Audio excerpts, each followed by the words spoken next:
How many years are you losing every day without realizing it? Not from smoking or stress, but from something you do 3 times daily, so mundane nobody teaches you the cost. 30 years ago in Okinawa, I watched an elderly physician make an observation that changed how I understood longevity. He said patients who lived to 100 with vibrant health shared one habit, not genetic advantage. This habit cost nothing and required 0 willpower once understood. It contradicted everything Western medicine teaches, but the research, the actual longitudinal data from Japanese longevity hotspots, proved this wasn't opinion. It was measurable, consistent truth. The habit is deceptively simple. Japanese doctors call it the 80% rule. You stop eating when you're 80% full, not when you're completely satisfied. Not when your plate is empty. Not when you couldn't possibly fit another bite. But at that specific point where hunger is gone but fullness hasn't arrived. That narrow window where satiety begins but before the stretching sensation in your stomach. When I first heard this, I thought it was a quirk, a cultural preference, maybe some ancestral wisdom that felt important but wasn't medically significant. I was catastrophically wrong. What happens inside your body in that space between 80 and 100% fullness is where most of the damage in Western aging actually occurs. It's not dramatic. It's not visible. It's invisible, cellular, and cumulative. And it's happening to you right now if you're not aware of this pattern. The research from Japanese populations is staggering. People who practice this consistently show dramatically lower rates of type 2 diabetes, heart disease, obesity, and even age-related cognitive decline. We're not talking about small improvements. We're talking about 10, sometimes 15 additional years of disease-free life. Years where you're not managing medications, years where you're not dealing with the complications of chronic illness, years where your body still works the way it's supposed to. Here's what makes this truly dangerous to the conventional health narrative. This isn't about cutting calories dramatically. It's not about suffering through hunger or deprivation. It's about understanding what your body is actually signaling and responding to those signals correctly. Most people in the West have completely lost the ability to read those signals. We eat when we're bored, when we're stressed, when we're sad, when we're celebrating, and most importantly, we eat until we physically cannot eat anymore. The 80% rule isn't a diet. It's a recalibration of your relationship with food at a neurological and metabolic level. I'm going to walk you through exactly what happens in your body when you practice this, which specific foods make this sustainable without feeling like deprivation, how to time your meals so your hunger hormones naturally align with this pattern, and most importantly, how to overcome the obstacles that will inevitably arise.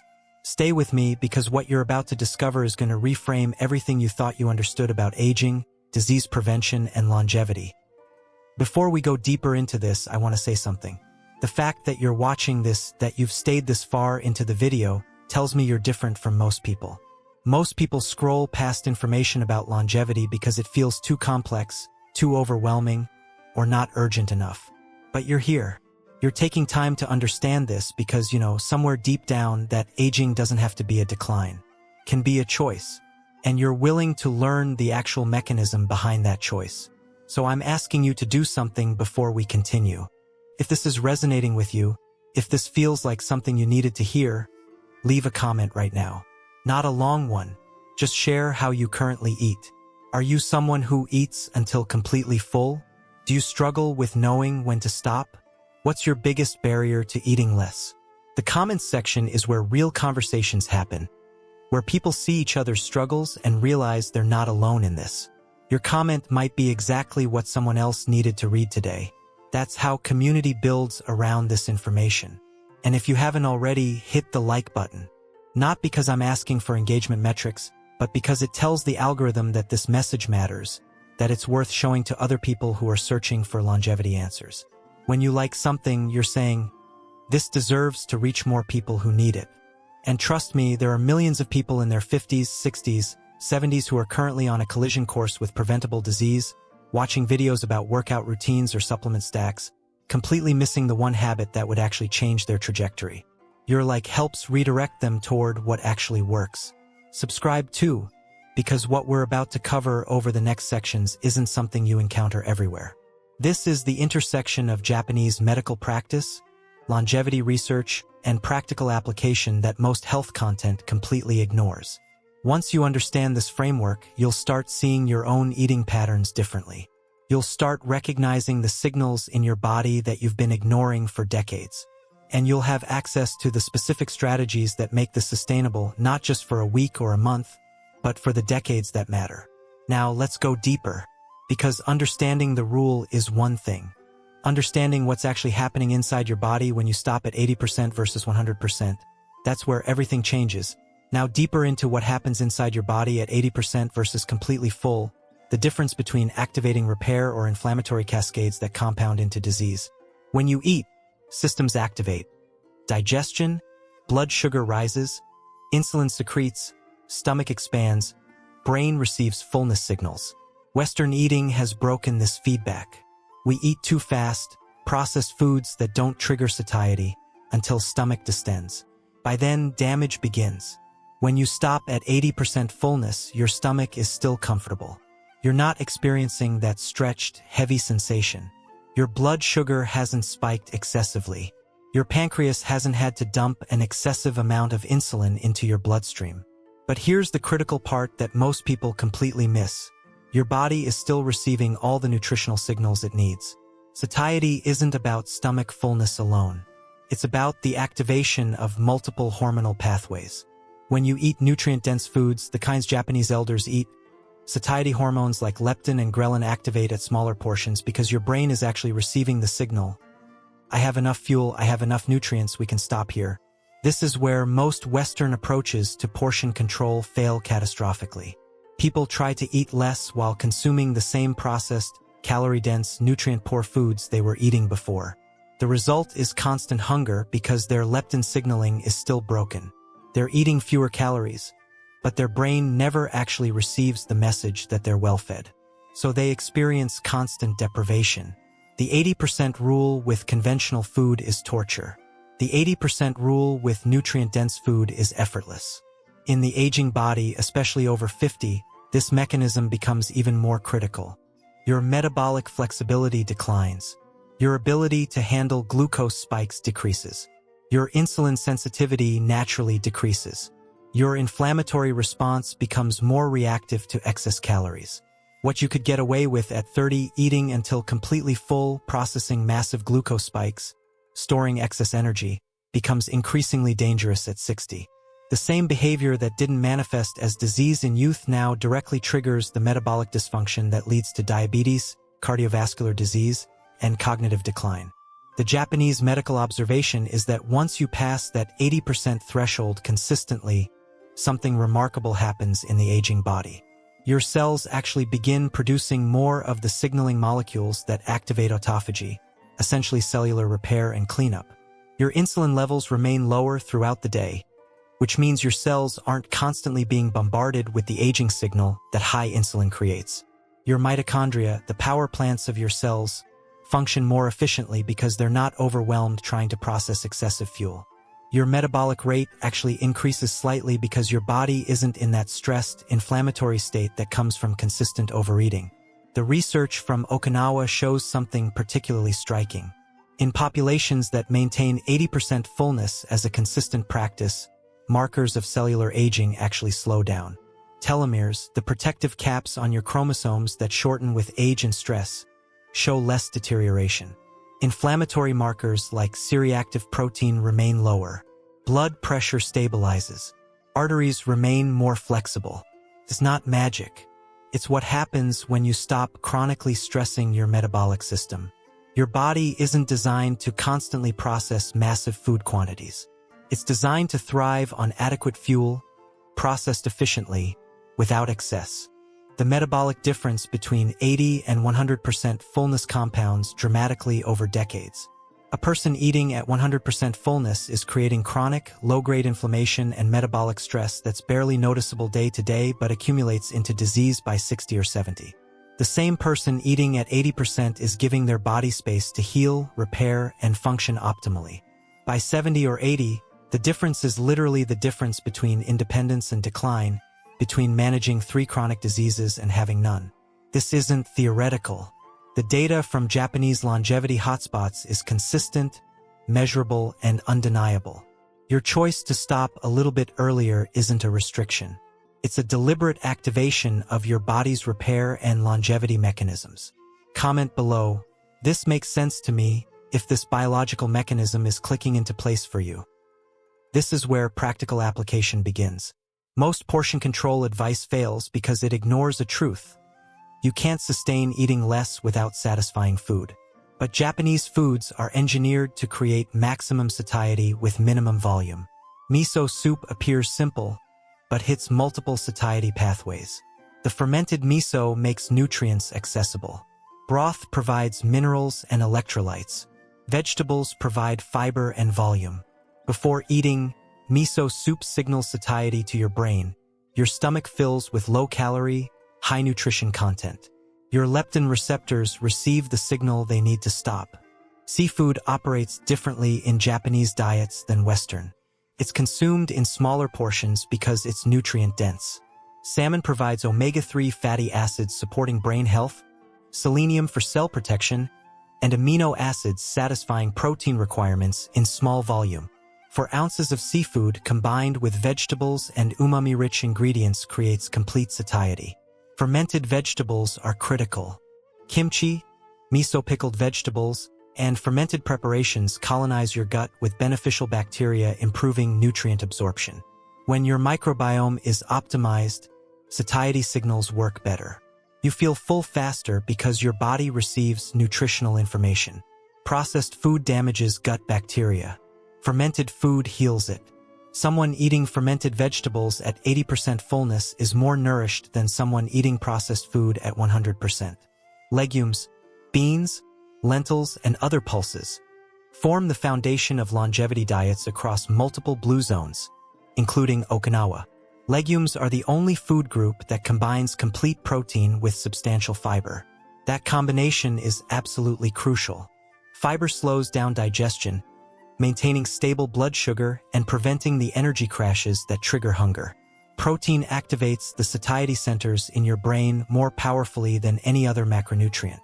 When you eat legumes at 80% fullness, you're consuming enough protein to maintain muscle mass, something critical for aging adults, while the fiber ensures you feel satisfied for hours. A bowl of beans and vegetables feels lighter in your stomach than a massive piece of meat, but it satisfies you completely at a nutritional level. Sweet potatoes and other complex carbohydrates in Japanese diets aren't the enemy. They contain resistant starch, which behaves differently in your digestive system than regular carbohydrates. They're also incredibly nutrient-dense. Okinawans historically consumed sweet potatoes as a primary carbohydrate source, and they lived exceptionally long, disease-free lives. The carbohydrate isn't the problem. The processed flour-based carbohydrates that spike your blood sugar are. Complex carbohydrates from whole sources activate satiety hormones and provide stable energy. Seaweed is consumed regularly, and it's a virtually calorie-free food with extraordinary nutrient density. Iodine, minerals, trace elements that your aging body needs. Edible seaweed fills your stomach and provides nutritional information to your brain that you're well-fed, without contributing significant calories. This is strategic eating. Every food choice is making your body's satiety system work better, not worse. The critical insight is this: Japanese food culture didn't develop these patterns by accident. Over centuries, these food combinations were refined because they kept people alive longer, healthier, and stronger. When you eat this way, the 80% rule isn't a restriction. It's just how much food satisfies you because your body is finally receiving the signals it needs. You're not fighting hunger. You're not white-knuckling through deprivation. You're eating food that works with your biology instead of against it.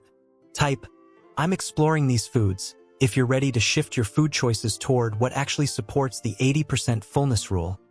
Here's what Western health ignores. It's not just what or how much you eat, but when. Meal timing creates metabolic rhythm, either supporting 80% fullness or working against it. Japanese elders don't eat randomly. They follow structured patterns, allowing hunger hormones to function properly. The most common pattern is 3 meals with no snacking. This allows digestion to complete between meals. Your body gets metabolic rest. Hunger hormones, ghrelin triggering hunger, leptin signaling fullness, function on natural rhythm, responding to nutrient need, not constant availability. Western eating has destroyed this rhythm. We eat breakfast, snack mid-morning, lunch, afternoon snack, dinner, evening eating. Hormones get constantly bombarded. Ghrelin never rises because food's always available. Leptin never drops because we're always eating. Appetite regulation breaks down completely. Timing matters. Breakfast morning, lunch midday, dinner early evening. Dinner lighter, eaten earlier, allows digestion before sleep. This aligns with circadian rhythms. Your metabolism naturally decreases evening, so eating less honors that biology. Many Japanese elders shift to 2 meals daily after 70. This isn't deprivation but alignment with changing needs. The body needs fewer calories as metabolism slows, but same micronutrient density. 2 larger meals provide that. The gap extends, allowing deeper cellular repair. Consistency is critical. Same breakfast time daily. Same lunch. Same dinner. This isn't rigidity but allows your body to anticipate meals. Hunger begins at the right moment. Insulin cycles appropriately. Metabolism stays stable. Japanese elders don't struggle with hunger because their bodies train themselves into predictable patterns. What's remarkable? Someone eating 3 consistent meals at 80%, with no snacking, trains their body into metabolic efficiency. By 60 or 70, hunger signals are razor sharp. They eat what their body needs, nothing more, nothing less. Someone eating randomly for 40 years battles hunger constantly. Their hormonal signals are scrambled. This pattern protects muscle mass, maintaining strength into 80s and 90s. Comment: I'm going to adjust my meal timing if you're ready to restructure when you eat. Now, here's where the 80% rule actually becomes something you want to follow rather than something you're forcing yourself into. Because the 80% fullness state only works effectively when paired with physical activity. And this is one of the most profound observations from studying Japanese longevity populations. These are not sedentary people eating tiny portions in deprivation.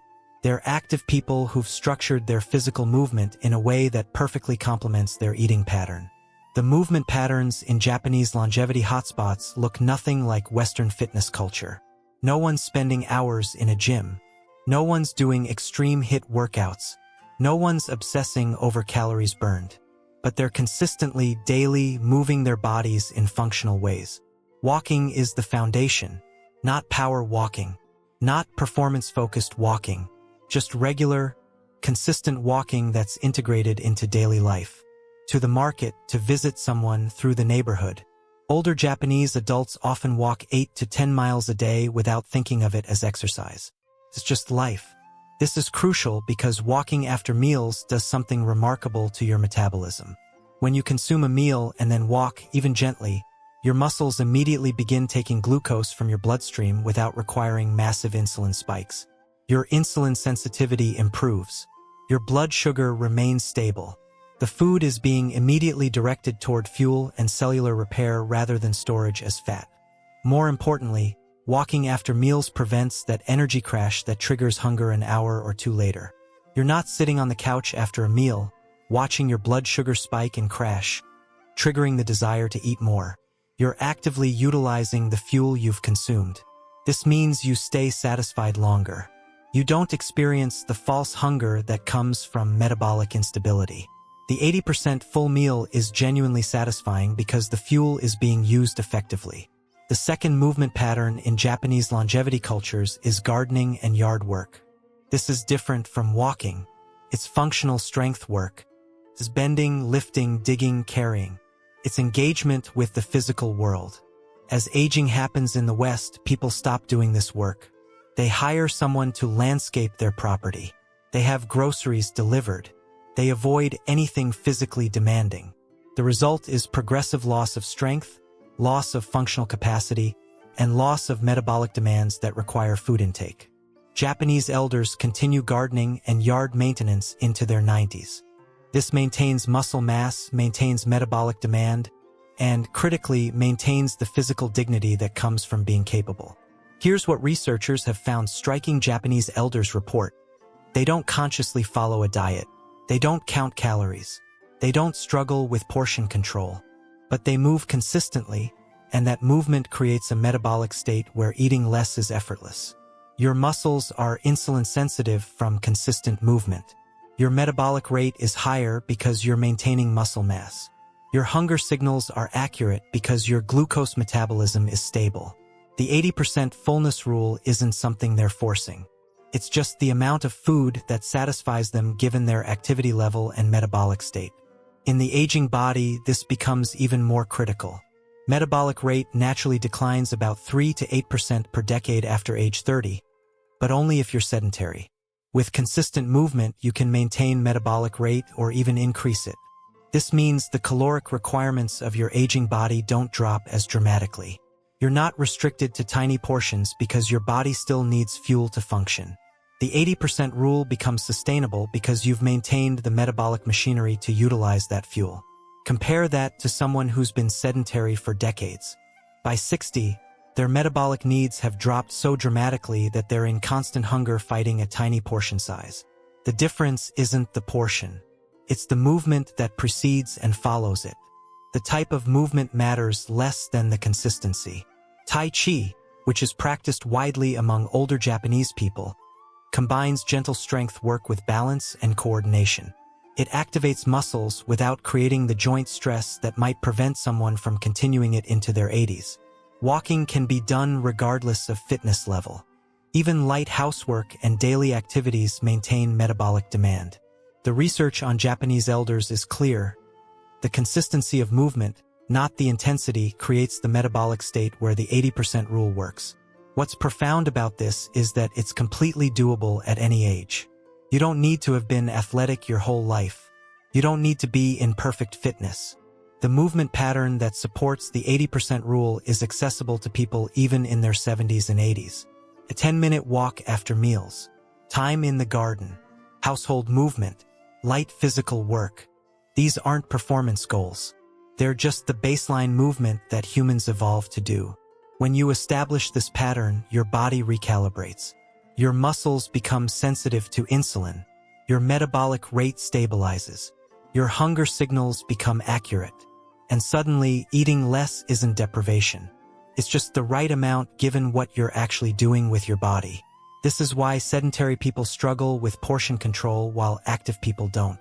It's physiology. Your metabolic demand determines hunger level. Move consistently, your body naturally wants to eat less. Stay sedentary, your body screams for energy. The 80% rule pairs with movement like breathing with lungs, integrated systems. Type, I'm committing to daily movement if ready. Japanese elders are intentional about hydration, foundational to 80% rule sustainability. In aging bodies, thirst sensation diminishes. You stop accurately detecting dehydration. This creates subtle danger. You misinterpret thirst as hunger. You eat when your body actually needs water. In younger people, thirst works adequately. After 50, especially 60, thirst sensation can decline 50%. You're significantly dehydrated without feeling thirsty. You unconsciously reach for food when your body needs hydration. You eat at 80% fullness. 2 hours later you're hungry, not from insufficient food but from dehydration misinterpreted as hunger. Japanese culture has solved this problem through deliberate hydration practices that are woven into daily life. Green tea is consumed throughout the day. Not as a beverage you drink when you think about it, but as a consistent practice. A cup in the morning, cup mid-morning, cup after lunch, a cup in the afternoon. This isn't excessive hydration. It's consistent hydration that ensures your dehydration never reaches the point where you can't distinguish thirst from hunger.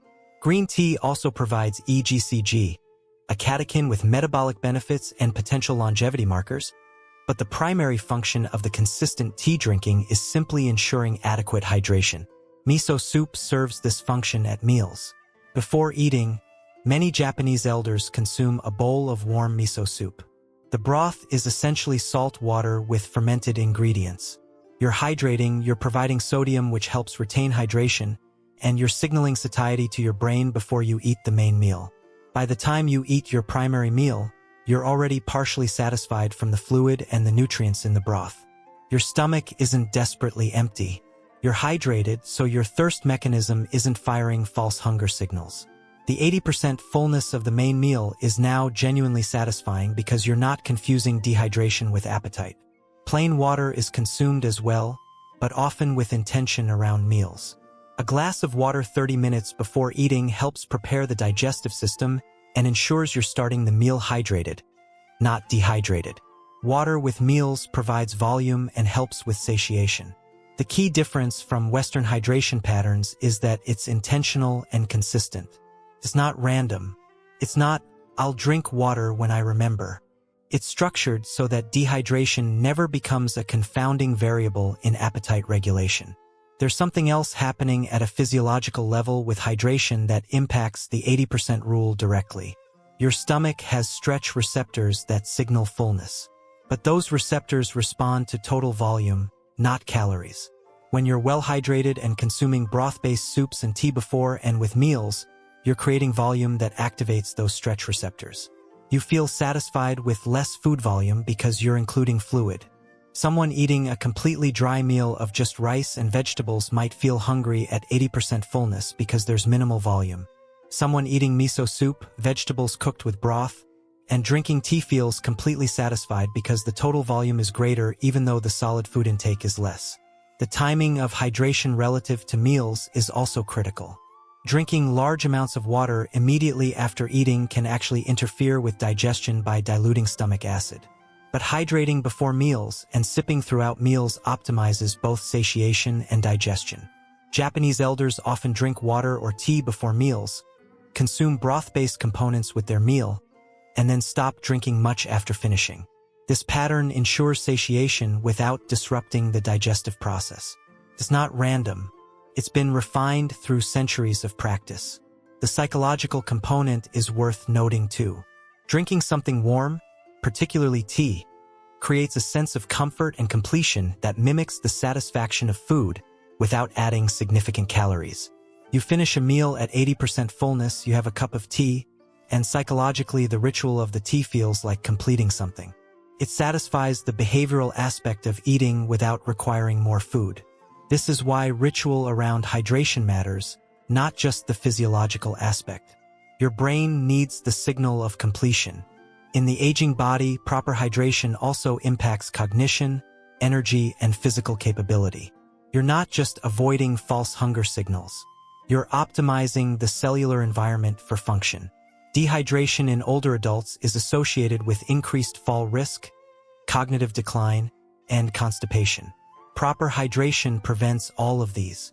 When you're adequately hydrated, your muscles function better, which supports the movement component we discussed earlier. Your blood volume is adequate, which means your cardiovascular system doesn't have to work as hard. Your kidneys function more effectively. The entire system works better when you're hydrated. The practical application is straightforward.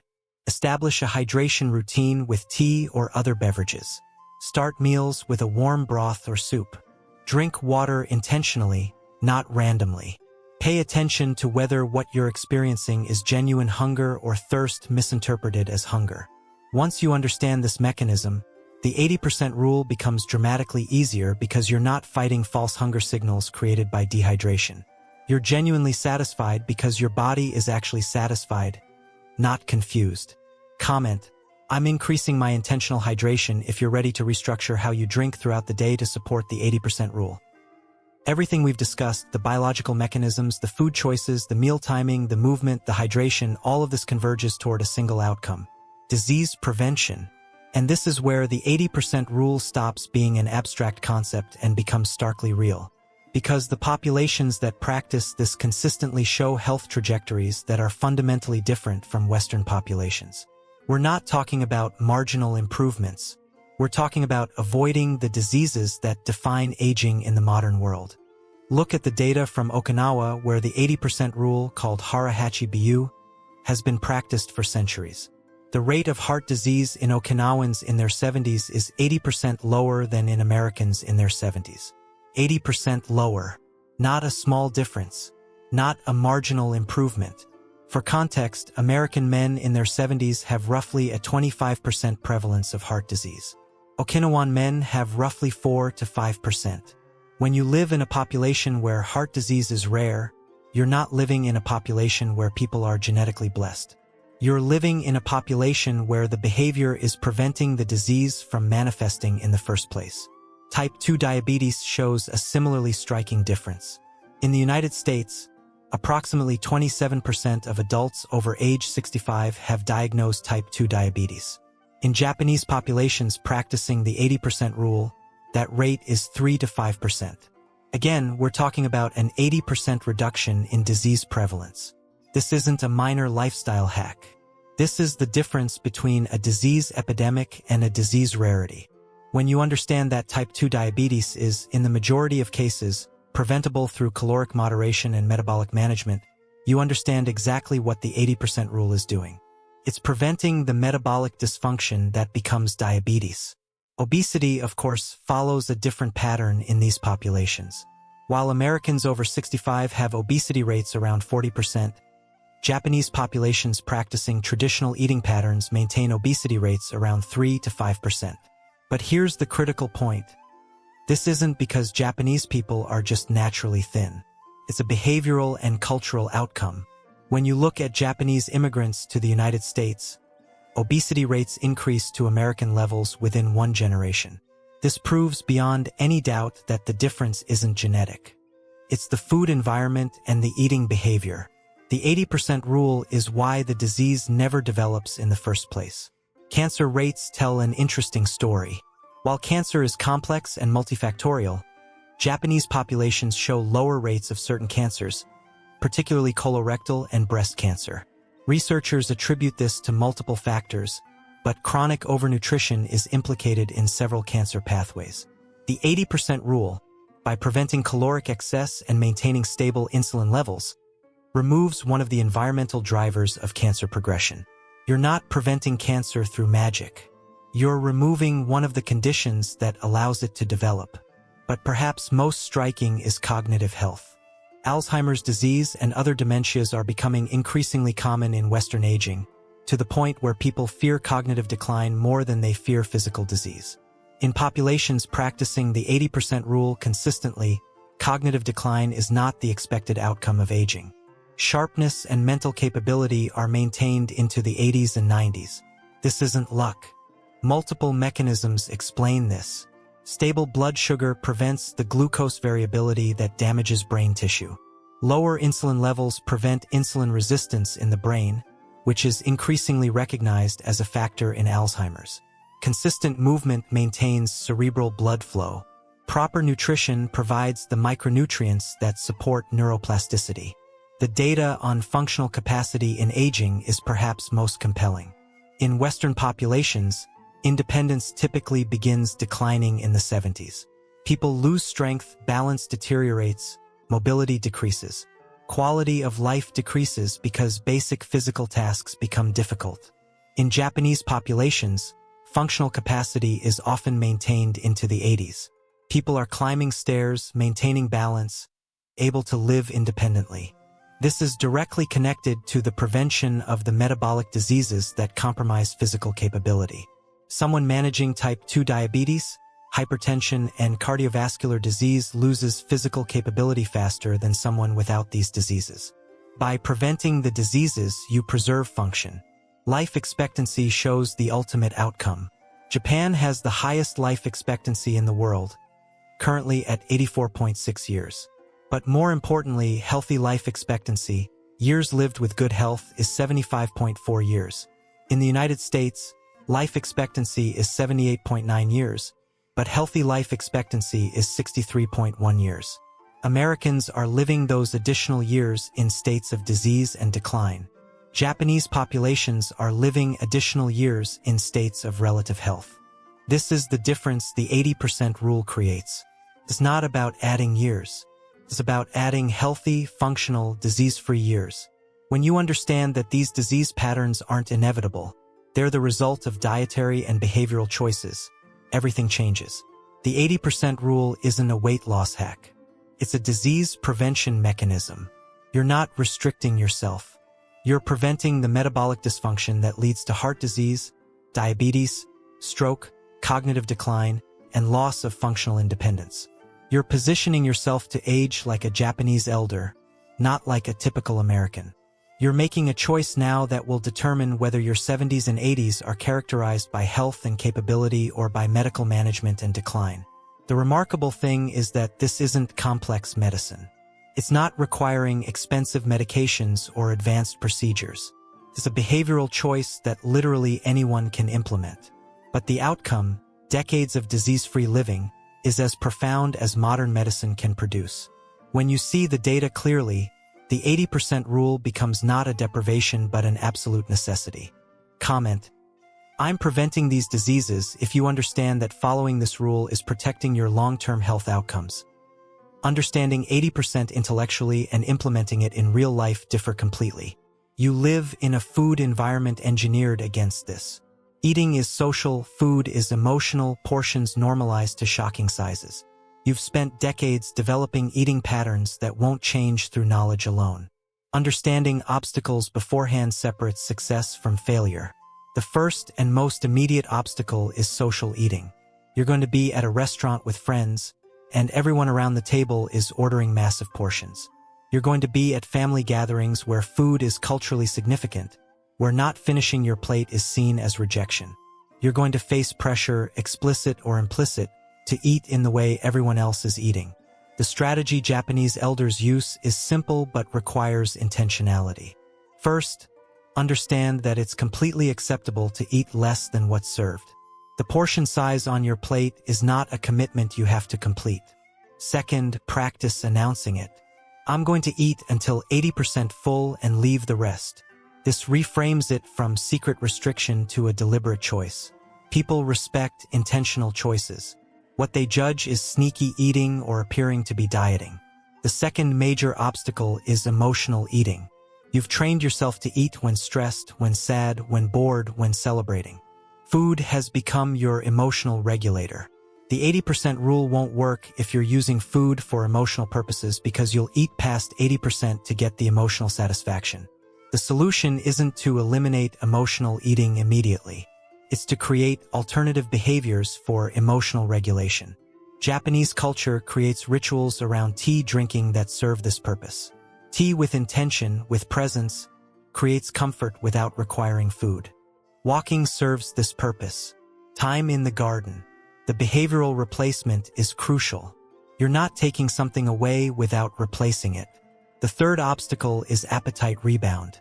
If you've been overeating for decades, your taste preferences are completely warped. When you first eat a normal portion at 80% fullness, it might feel insufficient. Your appetite has been trained to expect massive quantities. You might feel hungry 30 minutes or an hour after your meal.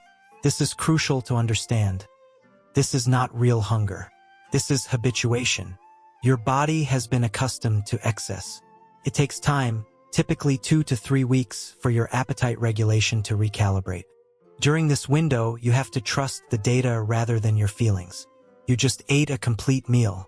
You're not actually hungry. Your appetite system is just confused. If you fight through this window with willpower alone, you'll likely fail because willpower is finite. But if you understand it's temporary and normal, you can let it pass without judgment. Restaurant dining is a specific challenge because portions are enormous and you're paying for all of it. The strategy is to stop thinking about value as get all the food. Value is satisfaction and health. If you eat 80% of a large portion and feel satisfied, that's better value than eating 120% of a large portion and feeling stuffed and damaging your metabolism. Specific tactics: order appetizers instead of entrees. Share entrees with someone. Ask for half portions. Ask for a box before the meal arrives and put half the food in it immediately. None of these are unusual requests. Restaurants accommodate them constantly. The obstacle is psychological, not practical. Stress eating is particularly challenging because stress triggers both physical hunger and emotional eating simultaneously. During stressful periods, cortisol rises, which actually increases hunger. You're not imagining increased appetite during stress. It's physiological. The solution is not to restrict harder during stress. It's to acknowledge that stress eating will likely happen and prepare strategies. Make sure the food available during stressful times is at least nutrient-dense. Keep healthy options visible. Create other stress regulation behaviors that don't involve food, movement, breathing exercises, tea ritual. The goal isn't perfection during stress. It's damage control. Family and cultural contexts present unique challenges because food is often central to family identity. You're not eating enough, or you're rejecting my cooking become personal statements. The approach that works is education. Share the research with family members. Show them the data on longevity in Japanese populations. Reframe this as, I'm doing what the healthiest populations in the world are doing, rather than, I'm restricting myself. This shifts the conversation from rejection to aspiration. Once people understand it's about health, not about their cooking, resistance often softens. Appetite rebound at different times of day is common. You might successfully eat 80% at breakfast and lunch, but then feel ravenous at dinner or evening. This is often related to meal timing consistency.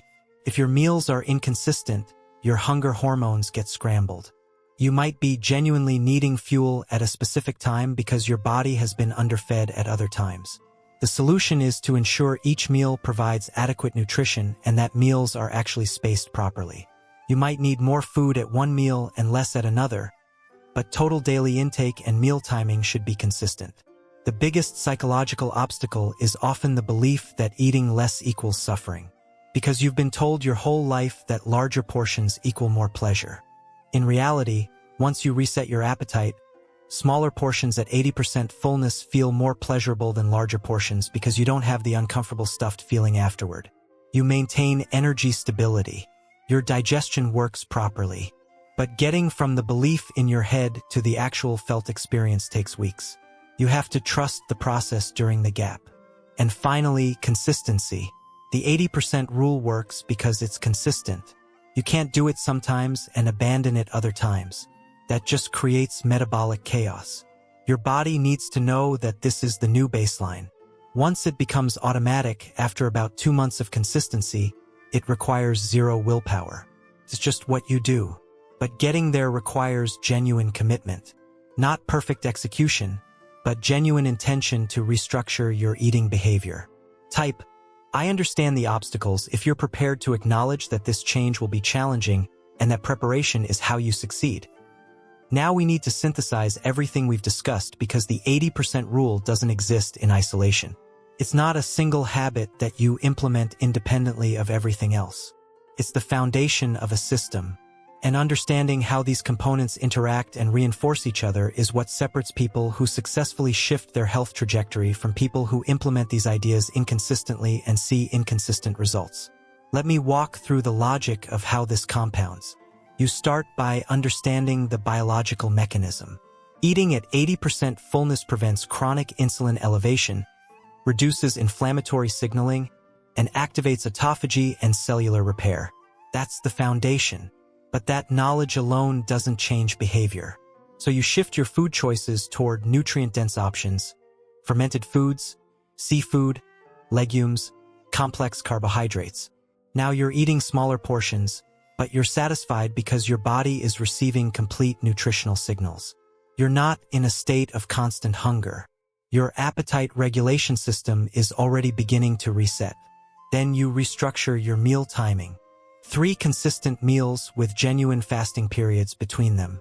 Now your hunger hormones have space to function. You actually feel genuine hunger at meal times. You actually feel genuine satisfaction at 80% fullness because you've been genuinely hungry. Your digestive system completes meals rather than being in a constant state of processing. Your metabolic rhythm stabilizes. The appetite dysregulation that characterized your eating before begins correcting itself. You add movement, walking after meals, gardening, functional activity. Now your muscles are constantly pulling glucose from your bloodstream. Your insulin sensitivity improves. The food you eat at 80% fullness is immediately utilized for energy and cellular repair rather than stored. Your metabolic rate increases because you're maintaining muscle mass.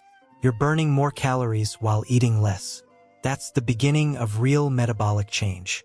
You're not in a state of energy deficit creating hunger.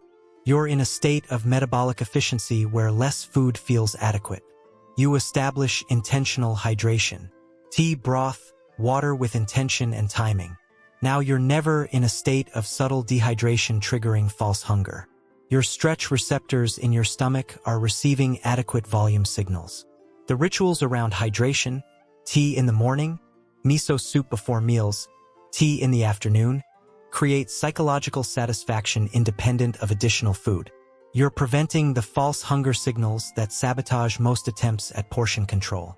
What happens when all four of these systems activate simultaneously? Your insulin levels stabilize.